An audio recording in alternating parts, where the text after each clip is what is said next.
পরীক্ষার প্রশ্নপত্র হাতে পাওয়ার পর যে 5টি বিষয় অবশ্যই মনে রাখতে হবে, কারণ প্রশ্নপত্র হাতে পাওয়ার পর কয়েক মিনিটের সিদ্ধান্ত তোমার সম্পূর্ণ পরীক্ষার দিক বদলে দিতে পারে। তাহলে চলো জেনে নেই সেই 5টি বিষয় কি কি। নাম্বার 1, আগে সম্পূর্ণ প্রশ্নপত্র পড়ে নাও। প্রথমেই লেখা স্টার্ট করো না, 2-3 মিনিট সময় নিয়ে সম্পূর্ণ প্রশ্নপত্র চোখ বুলিয়ে পড়ো। কোন প্রশ্ন সহজ, কোনটা মাঝারি, কোনটা কঠিন, এই ম্যাপটা মাথায় বানিয়ে নাও। নাম্বার 2, সহজ প্রশ্ন দিয়ে শুরু করো। সবচেয়ে সহজ প্রশ্নগুলো আগে লিখবে, কারণ এতে দ্রুত নম্বর উঠে, আত্মবিশ্বাস বাড়ে আর মাথাটা ঠান্ডা থাকে। নাম্বার 3, সময়কে নিয়ন্ত্রণ করো। নিজেকে বলো, প্রতিটি প্রশ্নে আমি নির্দিষ্ট সময় দেব।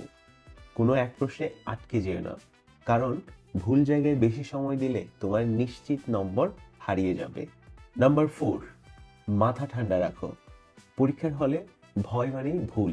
কোনো প্রশ্ন দেখে আটকে গেলে একবার গভীরভাবে শ্বাস নাও। নিজেকে বলো, আমি পারবো আর আমি রেডি।